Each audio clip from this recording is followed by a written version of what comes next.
Illinois 17th District U.S. Representative Eric Sorensen toured the water treatment facility today.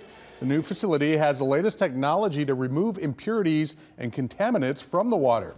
Leaders say Freeport is taking proactive steps to ensure the city has clean and safe water. Nobody should be questioning when they turn on the faucet if there are forever chemicals in the water. And Freeport identified that, one of the first cities in the country to identify PFAS in the water. Let's shut down this well, let's build a new well, and let's bring the solution to the people.